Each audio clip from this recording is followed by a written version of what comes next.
अस्सलाम वालेकुम दोस्तों आज की वीडियो में हम यूके जाने के लिए जो स्टैंडर्ड वीज़ा एप्लीकेशन फॉर्म होता है उस फॉर्म को फिल करना सीखेंगे।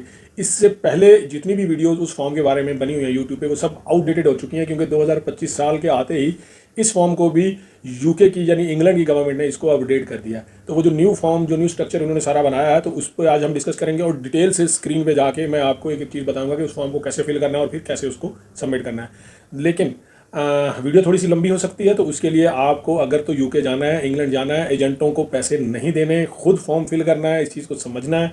और लाखों रुपया जो है 20-20 लाख 15-15 लाख रुपया आप एजेंटों को दे के फिर आप जाते हैं, ट्रैवल एजेंट्स को दे के आप यूके। तो अगर उन सब से बचना है तो आपको ये वीडियो पूरी देखनी होगी।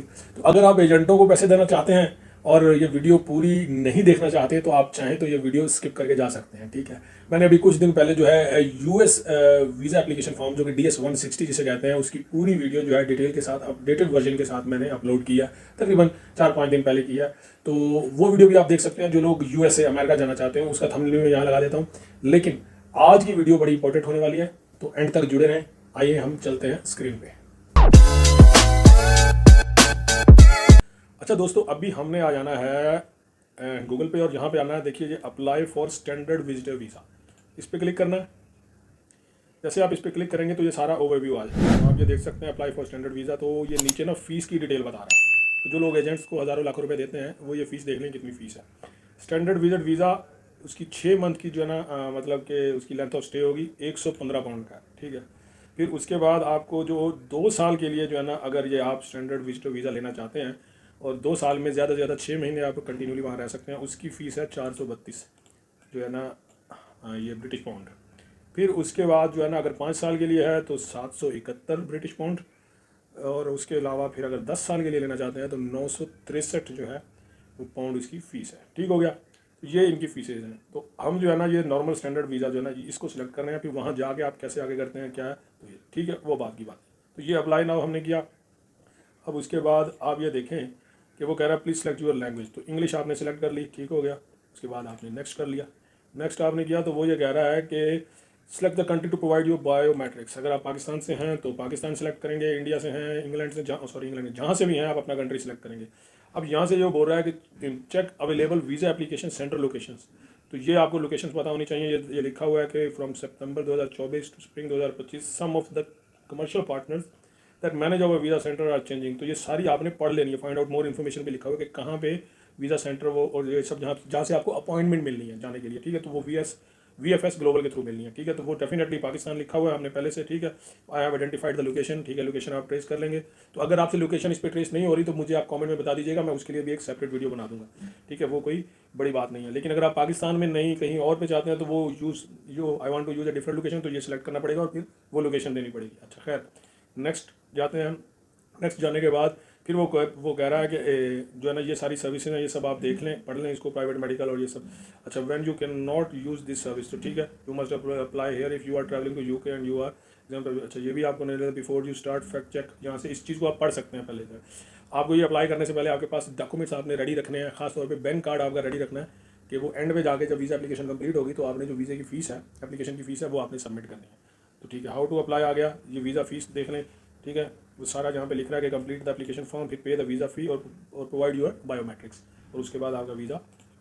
अब स्टार्ट नाउ पे आ गया। वो कह रहा है जी ईमेल रजिस्टर करें। मिसाल जहाँ पे आप अपना ईमेल एड्रेस देंगे और फिर यहाँ पे आप उसको फॉर एन एग्जांपल मैं यहाँ पे लिखता हूँ जी, देखें जी, फॉर मैंने लिखा अपना ईमेल आईडी और उसके बाद पासवर्ड क्रिएट करेंगे आप। ये मैं पासवर्ड लगा रहा हूँ आपके सामने।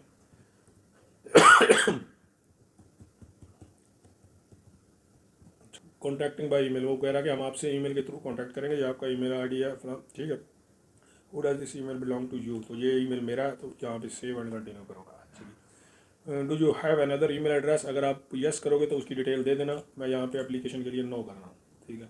अब आप योर टेलीफोन नंबर, तो जी आप अपना टेलीफोन नंबर यहाँ पे लिखेंगे, जो भी आपका नंबर होगा। फॉर एन एग्जांपल ये नंबर आप लिख रहे हैं, ठीक है, ये आपने नंबर लिख दिया, ठीक है। वो कह रहा है कि where do you use this telephone number for use wireless in the UK, जब आप यूके में होंगे तब इस नंबर को यूज़ करेंगे या आउटसाइड ऑफ यूके, तो आप दोनों को भी सिलेक्ट कर सकते हैं, ठीक है।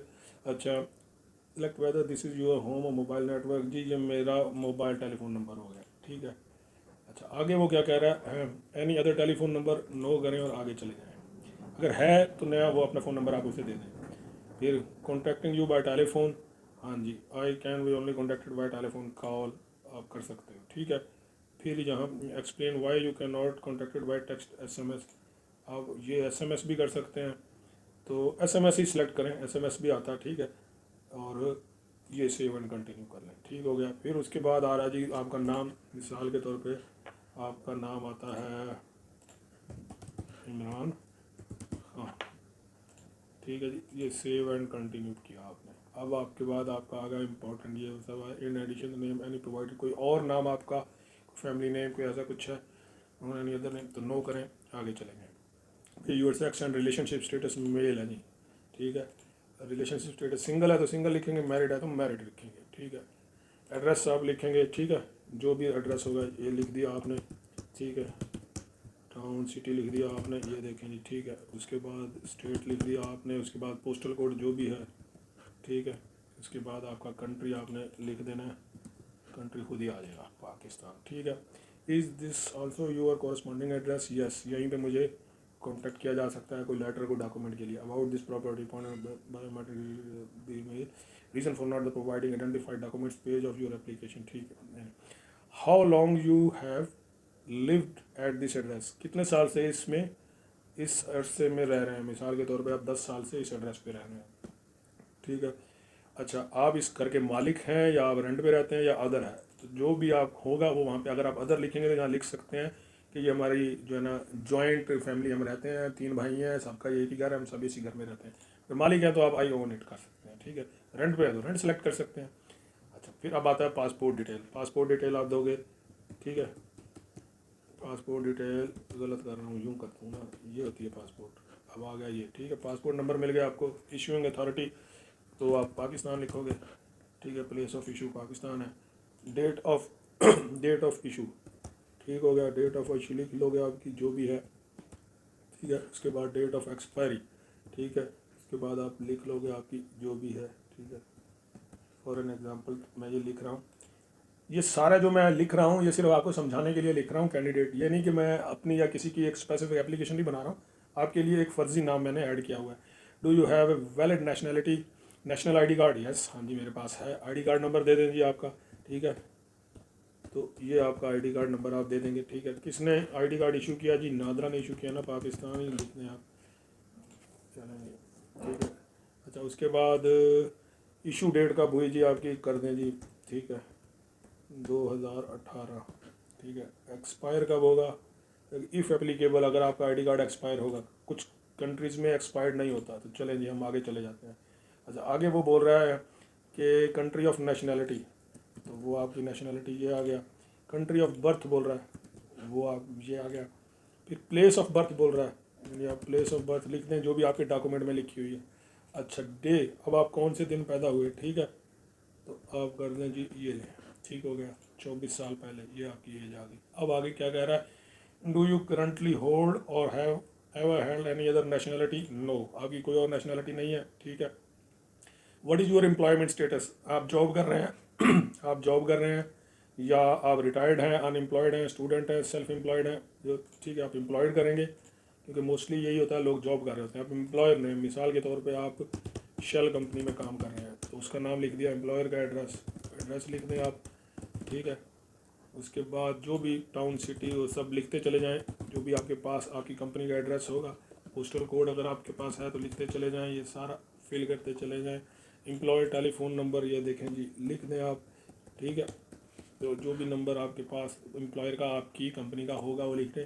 अच्छा आप कब से वहाँ पे काम कर रहे हैं जी, लिख दें आप जी कब से काम कर रहे हैं, कि 2015 से काम कर रहे हैं या जब से भी कर रहे हैं, ठीक है, ये हो गया। उसके बाद योर जॉब टाइटल जी, आप अकाउंट ऑफिसर हैं या जो भी हैं वो आप लिख दें। हाउ मच यू अर्न, अच्छा ये बहुत इंपॉर्टेंट है, या तो आप ब्रिटिश पाउंड में लिखोगे कि आप कितना अर्न करते हो, या आप PKR में लिखोगे। तो PKR में लिखोगे तो आपने ये कि अर्निंग पे डिपेंड करता है कि आप कितने स्ट्रॉन्ग हो, तो उसी हिसाब में आपका वीज़ा जो है ना लगे। अच्छा डिस्क्राइब यूर जॉब, ठीक है, मैंने यहाँ जैसे 5 लाख लिख दिया। डिस्क्राइब यूर जॉब, जॉब को डिस्क्राइब करेंगे आपकी क्या रिस्पॉन्सिबिलिटीज़ हैं, तो वो आपने सारी यहाँ पे लिखनी है, अपनी CV से आप कॉपी पेस्ट कर सकते हैं, ठीक है।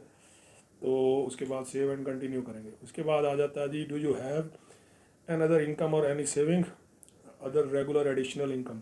अगर कोई इनकम आपकी और है तो आप यहाँ पे लिख सकते हैं कि जी आप ये कर रहे हैं, आपको पेंशन मिलती है, या आपने कहीं इन्वेस्टमेंट की हुई है, आपने कहीं सेविंग की हुई है, इन्वेस्टमेंट लिख सकते हैं, तो ये कर सकते हैं। ठीक है, total amount regular of additional income. अच्छा, टोटल जो एडिशनल इनकम है सैलरी के अलावा आपको कितनी आती है, तो वो आप लिख सकते हैं कि जी मैं सैलरी के अलावा भी मंथली 2 लाख कमा लेता हूँ।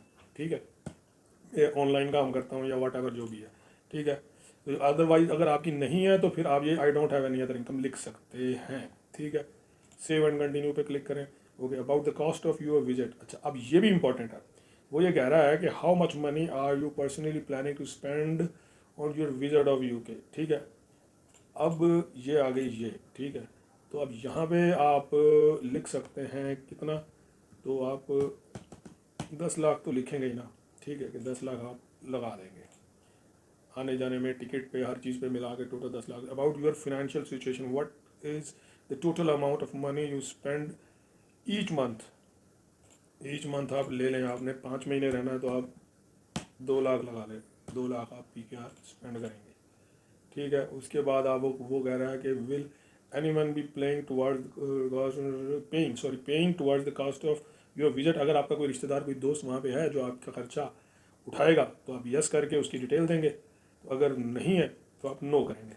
ठीक है, तो अच्छा आगे फिर वो क्या कह रहा है, आगे कह रहा है date you plan to arrive in UK. कब आपने यूके में उतरना है, तो आप ये ले लें जी, ये 12 फरवरी 2025। मैंने वैसे लिख दिया है टेंटेटिव। और आप कब वापस जाएंगे, आप लिख दें जी कि 10 फरवरी, मार्च, अप्रैल, मई, जून। आप लिख दें जी 5 महीने था ना, तो आप जुलाई करते हैं। चले जी, 5 महीने का स्टे है आपका।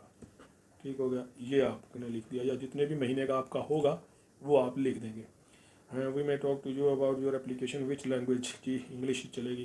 ठीक है, उसके बाद main reason for your visit, tourism के लिए जाना है आपने, including visiting family and friends, या बिजनेस के लिए जाना है, या ट्रांजिट। मतलब ये है कि आप अमेरिका जा रहे हैं, रास्ते में आपने यूके में 2 दिन के लिए रुकना है तो उसको ट्रांजिट कहते हैं। ठीक है, आपने कनेक्टेड फ्लाइट ली हुई है इसलिए, या इस तरह करके मैरिज और वो सारी चीज़ें नीचे आ रही हैं, लेकिन आपको रेलेवेंट यही है पहला ऑप्शन।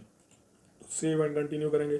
फिर main reason for your holiday visit, visiting family, tourist. अब मेन रीज़न टूरिस्ट देंगे या विजिटिंग फैमिली देंगे या विजिटिंग फ्रेंड्स देंगे, तो जो भी आपको सही लगेगा। तो ये आ गया।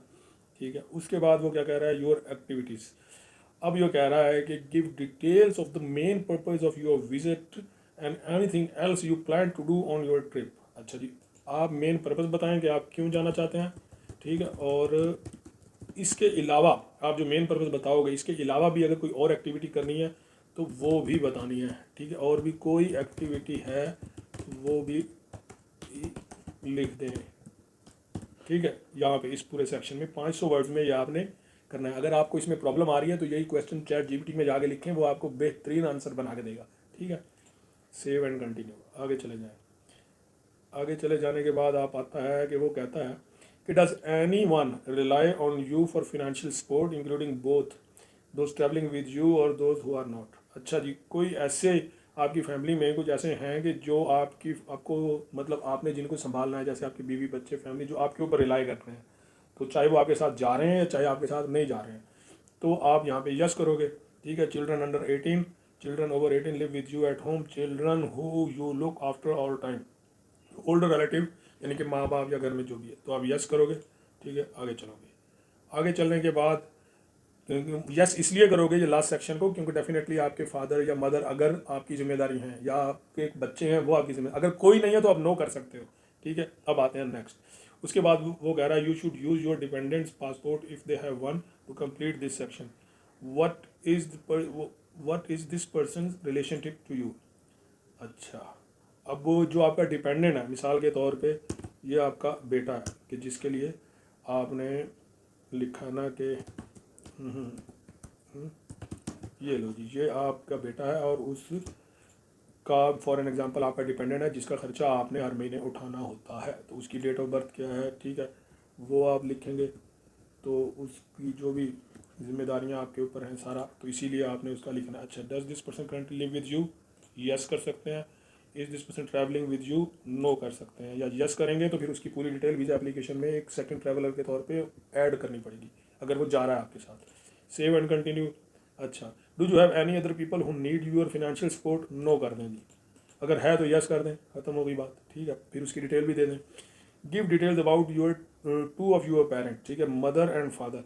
Okay, what is this person's relationship to you. अच्छा, अब जिसकी डिटेल आपने देनी है तो आप फॉर एग्जांपल अपनी मदर की दे रहे हैं या फादर की दे रहे हैं तो ये आप दे दें। ये लें जी, ठीक हो गया। अब वो कब पैदा हुए थे वो आप बता दें, उनकी डेट ऑफ बर्थ आप ले लें जो भी है, ठीक है, ये यहाँ पे आप लिख रहे हैं। अच्छा, कंट्री उनकी नेशनैलिटी क्या है जी, पाकिस्तानी है, ठीक है, क्योंकि वो have they always had a same nationality, yes. अगर कोई और नेशनैलिटी भी आपके फादर के पास है तो वो आप लिख सकते हैं, ठीक है। अच्छा, उसके बाद फिर वो क्या कहता है कि अभी अभी मदर की भी दे दें, ठीक है। तो मदर की भी देने के बाद इसी तरह उनकी भी डेट ऑफ बर्थ लिख दें और यहाँ पे लिख दें जो भी लिखना है, ठीक है। उनकी भी नेशनैलिटी बता दें और उनकी सेम नेशनैलिटी यस करके और ये जाने दें आगे। Family who live in the UK, कोई फैमिली रिलेटिव आपके जो यूके में रहते हो तो उनके बारे में आप बता सकते हैं। इमीडिएट फैमिली वो कहते हैं जैसे कि बीवी, सिविल पार्टनर मतलब गर्लफ्रेंड या जिसके साथ आप रहते हैं, ठीक है। उसके अलावा पेरेंट्स, चिल्ड्रन, ब्रदर और सिस्टर, अगर ये लोगों में से कोई भी रिश्तेदारों में से, इन रिश्तेदारों में से कोई यूके में है तो उनके बारे में बताएं।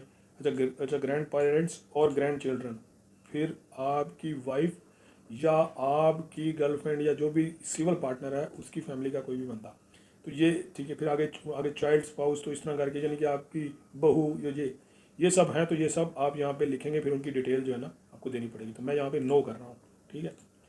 अच्छा, आगे चलते हैं। Will you be travelling to the UK as a passport of an organise group, no, मैं अकेला ही जा रहा हूँ। यानी कि यहाँ पे लिखा है कुछ कंपनीज होती है ना पूरे ग्रुप लेके जाती हैं, स्पोर्ट्स इवेंट होते हैं, तो आप यहाँ पे लिख दें कि मैं अकेला ही जा रहा हूँ, नो करें आप इसको, ठीक है। उसके बाद आपका आता है कि will you be travelling to the UK with someone who is not your partner, spouse और डिपेंडेंट, यानी आप किसी ऐसे बंदे के साथ सफ़र कर रहे हैं जिससे आपका कोई रिश्ता नहीं है मगर वो आपके साथ जा रहा है, ठीक है। तो आप नो करेंगे, अगर कोई है तो यस करके आप उसकी डिटेल दे सकते हैं, ठीक है। उसके बाद क्या कह रहा है, do you have an address for where you are going to stay in UK. अब एड्रेस जो है वो आपने डेफिनेटली, जैसे कि आपने लिखा है कि किसी फैमिली मेम्बर को मेरा वहाँ पे नहीं है तो आप यहाँ पे यस करके अपना किसी दोस्त का एड्रेस दे सकते हैं, अदरवाइज़ आप जो है ना होटल का एड्रेस दे सकते हैं, ठीक है। तो ये ठीक है। अब वो बोल रहा है कि वेयर यू आर प्लानिंग, ठीक है जी, आप यहाँ लिखेंगी ये, ठीक है। The must be in UK, हाँ जी, यूके जो भी एड्रेस होगा वो आप लिख देंगे, ठीक है, ठीक है। और उसके बाद पोस्टल कोड लिख देंगे, ठीक है, एड्रेस होटल का या आपके जो भी दोस्त हैं उनका एड्रेस। तो कितने, अच्छा, वो जो अराइवल डेट जो लास्ट टाइम आपने लिखी है वही आपने लिखनी है, ठीक है। अब वो मुझे सही याद भी नहीं जो अभी मैंने लिखी थी, लेकिन नहीं 4 थी, 12/4 थी, सॉरी 2 थी, 12/2/2025 थी और फिर 10 जुलाई 2025 थी। अच्छा, ये किया, उसके बाद नेक्स्ट चलेगा, ठीक है। अब नेक्स्ट जाते हुए वो कहते हैं will you be staying anywhere else in UK, no कर दो। अगर यस करोगे फिर आपको डिटेल उसकी देनी पड़ेगी। आपके केस में अगर यस है तो यस करके आप डिटेल दे सकते हैं। Have you been to the UK in the past 10 years, no. अगर गए हैं पहले भी यूके तो यस करके डिटेल दे सकते हैं, जो कि आपकी एप्लीकेशन के लिए बेस्ट रहेगा, ठीक है। अब आगे, how many times have you visited the following places in the past 10 years, Australia, Canada, New Zealand, USA, Switzerland, European economic area, do not include travel to the UK. अच्छा, इन कंट्रीज़ में से आप कभी भी पिछले 10 सालों में गए हैं तो वो आप लिख सकते हैं कि अगर आप 1 दफ़ा गए हैं, 2 से 5 दफ़ा गए हैं, 6 या इससे ज़्यादा दफ़ा गए हैं तो आप ज़ीरो करेंगे और आगे चलते चले जाएंगे, ठीक है। उसके बाद have you been to any other countries in the past 10 years, do not include visit to the UK, USA, Canada, Australia, New Zealand, Switzerland और यूरोपियन, ये वो, ठीक है। नो कर दें आप, सही हो गया। उसके बाद उसने कहा है कि फॉर एदर द यूके और any other country have ever been refused a visa. अच्छा, यूके से या कभी किसी और मुल्क ने आपका वीज़ा कभी डिपोर्ट किया, आपका वीज़ा रिफ्यूज़ किया हो या डिपोर्ट किया हो तो आप यस कर सकते हैं और बता सकते हैं कि मुझे फ़लाँ एम्बेसी से मैंने वीज़ा अप्लाई किया था लेकिन मुझे रिफ्यूज़ कर दिया गया, उसकी रीज़न आप देख सकते हैं। अदरवाइज़ नो करेंगे और आगे चले जाएंगे। ठीक है, फिर breach of UK immigration law. अच्छा जी, अब ये लीगल क्वेश्चन आ जाते हैं कि एंटर्ड इन आपने कभी कोई इलीगली यूके से किया तो वो सारा नो ही आएगा। फिर उसके बाद मतलब any time you have following in the UK any other country, तो नो लिखेंगे, ये सब सिक्योरिटी क्वेश्चन है। वार क्राइम्स नो लिखेंगे। I have all information including the guidance, okay, इसको भी कर देंगे। ठीक है, उसके बाद वो कह रहा है you must read all the information on this page answering tourist activities, have you ever been involve in supporting करे टेररिस्ट एक्टिविटीज़, नो करेंगे। इस तरह ये सारे नो करते जाएंगे सब। ठीक है, ये करते जाए। उसके बाद फिर वो पूछ रहा है वही एक्सट्रीमिज़म और एक्सट्रीमिज़म व्यूज़, फिर इसका सारा नो करते जाएंगे। ठीक है, person of a good character. ठीक है, आप ये ना is there any other information about character और behaviour you aware of, challenge. तो ये सारा जो है ना, उसके बाद arm forces, have you ever work of any of the following type of organisation, यानी आर्म फोर्सेज में, आर्मी में या किसी उसमें काम किया। I have not work any of job. ठीक है जी, ये खत्म कर देगा। ठीक, उसके बाद वो क्या कह रहा है, if you need to add any more information और दिस, कुछ भी आप अपने बारे में या ऐसी कोई इन्फॉर्मेशन लिखना चाहें हैं तो आप यहाँ पे टाइप कर सकते हैं। ठीक हो गया, अब सेव एंड कंटिन्यू कर रहा हूँ। अच्छा, अब चेक योर आंसर, यहाँ पे आपने पूरे आंसर चेक करने हैं और जहाँ आपको कोई गलती जो है ना महसूस होती है, यहाँ पे चेंज का बटन है, चेंज दबाना है और उसको चेंज करके अपडेट करके फिर सेव करना है, फिर वापस यहीं पे आ जाएंगे आप। ठीक है, तो ये सारे आपने आंसर अपने चेक कर लेने हैं, सब ठीक हो रहा है, सब सही नज़र आ रहा, तो इसको रिव्यू करके अच्छे तरीके से हर चीज़ को पढ़ के कंटिन्यू कर देना है। कंटिन्यू करेंगे तो डॉक्यूमेंट्स पे आ जाएंगे। अब mandatory documents, the passport of travel document of Imran Khan from Pakistan, हमने एप्लीकेशन का नाम इमरान खान रखा था। ठीक हो गया। Other documents you can also send in these documents to help application evidence of fund available with you। ठीक है, तो ये भी आप जो है ना इसमें वो सब जो है इसके साथ आपको अटैच करना है। I confirm that I understand and accept this condition, confirm करें जी, आगे चलें। ठीक हो गया। इसी तरह फिर आगे वो कह रहा है I confirm that I am a applicant of the 18 year age of over. अब ये लिखेंगे ना कि 18 साल से ज़्यादा है आपकी एज। ठीक है, under age I am the partner of legal guardian. ठीक, I am submitting the form on behalf of the applicant, नहीं मैं खुद ही जो है ना फॉर्म कर रहा हूँ। तो ये उसके बाद आ रहा है कंसेंट। अच्छा जी, declaration I confirm that I am the applicant age over जी। ठीक है, अब आप इसमें आप अपने यानी कि इसको कंटिन्यू कर रहे हैं, डिक्लेरेशन कर रहे हैं कि मैंने फॉर्म फिल कर लिया है और सब। अब यहाँ पे वो कह रहा है फ़ीस पेमेंट करें। फ़ीस पेमेंट के लिए 6 महीना, 2 साल, 5 साल, 10 साल। चलें जी, 2 साल की जो है हम ये अप्लाई करते हैं। सेव एंड कंटिन्यू पे गए तो आगे वो क्या कह रहा है, चेंज द वीज़ा लेंथ, अगर आपने करनी है तो करें। अब सेव ऑफ कंटिन्यू में जो मैंने आपको ब्रिटिश पाउंड शुरू में बताए थे 2 साल के लिए फ़ीस 500 कुछ पाउंड थे शायद, तो उनकी टोटल पाकिस्तानी रुपीज़ में बन रही है अमाउंट 1,55,759। ठीक है, most people get a decision within 15 working days after attending their biometrics appointment. उन्होंने कहा कि जी वीज़ा फ़ीस अब आप जब ये पे करेंगे अभी, तो ज़्यादा से ज़्यादा लोगों को 15 दिन का इंतज़ार करना पड़ता है, ज़्यादा से ज़्यादा, जब उनकी बायोमेट्रिक हो जाती है और फिर उनको डिसीजन पता चल जाता है 15 दिन के अंदर क्या उनका वीज़ा अप्रूव हो गया या नहीं हुआ। ठीक है, सेव एंड कंटिन्यू पे करेंगे। अब यूर पेमेंट। ठीक है, before you continue you should only move to the next page if you have checked your answer. आपने सब कुछ अच्छे से देख लिया, पढ़ लिया, सब कुछ ओके कर लिया, उसके बाद आप आगे जाएंगे पेमेंट के लिए। ठीक है, अब यहाँ पे आपने अपने जो है कार्ड से पेमेंट करनी है, ये कार्ड नंबर ये सारा करने के बाद फिर इसको आपने जब ये पेमेंट आप कर देंगे तो फिर उसके बाद आपको पेमेंट स्लिप मिल जाएगी। और इसको मैं are you sure you want to cancel, मैं वापस जा रहा हूँ क्योंकि मैंने पेमेंट नहीं करनी है, मैंने सिर्फ आपके लिए ये मतलब मेहनत की है और आपको बताने के लिए ये सारा कि कैसे ये एप्लीकेशन फ़ील हो सकती है।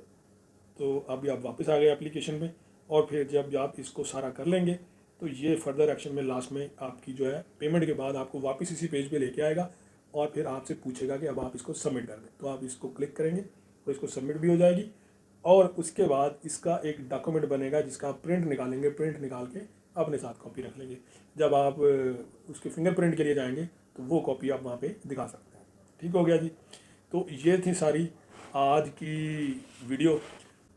तो दोस्तों ये थी आज की वीडियो, आप लोगों ने देख लिया कि वीज़ा एप्लीकेशन फॉर्म को फिल करने में कितना टाइम लगता है। सही है, ज़्यादा से ज़्यादा भी अगर आपका जाएगा तो 1 घंटा जाएगा। मैंने तो जल्दी जल्दी वीडियो बना के आपको बता दिया है, तो 1 घंटे के अंदर जो है वो आप अपनी एप्लीकेशन रेडी कर सकते हैं और ख़ुद अपने हाथों से सबमिट कर सकते हैं। तो दोस्तों मिलता हूँ ऐसी किसी अगली वीडियो में, तब तक के लिए इजाज़त दे दीजिए। अल्लाह हाफिज़।